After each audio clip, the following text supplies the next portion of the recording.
السلام علیکم. منیر احمد بات کر رہی ہوں، parenting and relation ship coaching کی فاؤنڈر. آج میں اعتماد کے بارے میں بات کروں گی. آپ لوگوں میں سے اکثر لوگ پوچھتے ہیں کہ ہم اعتماد کیسے حاصل کریں، ہم کیا کریں کہ ہمیں اعتماد آئے، ہم کیسے پر اعتماد شخصیت بنیں. تو انشاءاللہ آج میں اس کا جواب دوں گی. 6 پوائنٹس کو ہم ڈسکس کریں گے. 6 ایسی باتیں ہیں جن کو کرنے سے اعتماد آتا ہے، اور میں آپ کو پہلے سے بتا دوں کہ یہ کوئی کوئک فکس نہیں ہے. ایسا نہیں ہوگا کہ آپ کل صبح یہ کام کر لیں اور کل شام کو آپ پر اعتماد بن جائے.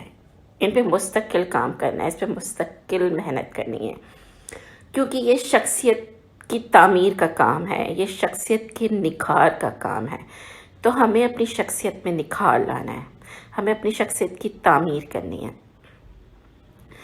تو سب سے پہلے کیا کرنا ہے؟ پوائنٹ نمبر 1، ہمیں اپنے آپ کو جاننا ہے. میں کیا ہوں، میں کس قابل ہوں، میں کیا کرنا چاہتی ہوں، میری کیا اسٹرینگس ہیں، میں کیا سوچتی ہوں، میں کیا محسوس کرتی ہوں، میری ویلیوز کیا ہیں، میری پرائرٹیز کیا ہیں. یعنی پہلا پوائنٹ اپنے آپ کو جاننا، اپنی ذات کو جاننا. کیونکہ اگر ہم پہلے اپنے آپ کو جانیں گے تو ہم آگے بڑھ سکیں گے. مجھے پتہ ہوگا کہ میں کہاں کھڑی ہوں، تو مجھے سمجھ آئے گی کہ میں جہاں کھڑی ہوں وہاں سے پوائنٹ بی پہ جانا، اپنی منزل پہ جانا کیسے ممکن ہے، میں کیا راستہ اختیار کروں کہ میں اپنی منزل تک پہنچ سکوں. تو اس وقت میں کہاں ہوں اس کو جاننا بہت ضروری ہے. تو اپنی شخصیت کو دریافت کریں، اپنی شخصیت کی کھوج کریں. میں کون ہوں، میں کیا ہوں، میں کیا چاہتی ہوں، مجھے کیا آتا ہے، میں کیا سیکھ سکتی ہوں، میں کیا کر سکتی ہوں، میں کیا کرنا چاہتی ہوں. اچھا، اگلا پوائنٹ ہے اپنے آپ کو قبول کرنا. اچھا، پوائنٹ نمبر 2 ہے اپنے آپ کو قبول کرنا، اپنے آپ کو تسلیم کرنا، اپنی شخصیت کو ایکسیپٹ کرنا. میں جو ہوں، جیسی ہوں، جہاں کھڑی ہوں، جس طرح ہوں اس کو قبول کریں. میں ٹھیک ہوں، میں مکمل ہوں، اللہ تعالیٰ نے مجھے مکمل پیدا کیا ہے. میں چھوٹی ہوں قد میں کالی ہوں، میں موٹی ہوں، مجھے سیکھنے میں دیر لگتی ہے، مجھے کمیونیکیشن نہیں آتی.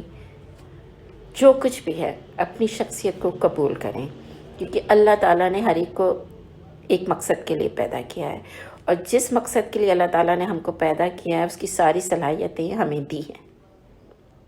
تو سب سے پہلے اپنے آپ کو جاننا ہے، پھر اپنے آپ کو قبول کرنا ہے. جب ہم اپنے آپ کو جانیں گے، اپنے آپ کو قبول کریں گے، تو پھر ہم آگے بڑھ سکیں گے، ہم اپنی شخصیت کی نشو و نما کر سکیں گے. تیسرا پوائنٹ ہے سیکھتے رہیے، سیکھنا سکھانا جاری رکھیے. نئی چیزیں سیکھیں، کتابیں پڑھیں، ورکشاپس اٹینڈ کریں، کورسز اٹینڈ کریں، لوگوں سے باتیں کر کے سیکھیں. سیکھنا سکھانا جاری رکھیں. علم جو ہے وہ شخصیت میں نکھار لاتا ہے، اور جب شخصیت میں نکھار آتا ہے تو اعتماد آتا ہے. تو ابھی تک ہم نے 3 پوائنٹس ڈسکس کیے: اپنے آپ کو جاننا، اپنے آپ کو تسلیم کرنا، اور علم حاصل کرنا، دنیاوی بھی اور دینی بھی. چوتھا پوائنٹ ہے be adventurous, be open to experiment new things. نئے لوگوں سے ملیں، نئے کام کریں، نئے تجربے کریں، نئی جگہوں پہ جائیں، نئی چیزیں سیکھیں، نئی کتابیں پڑھیں.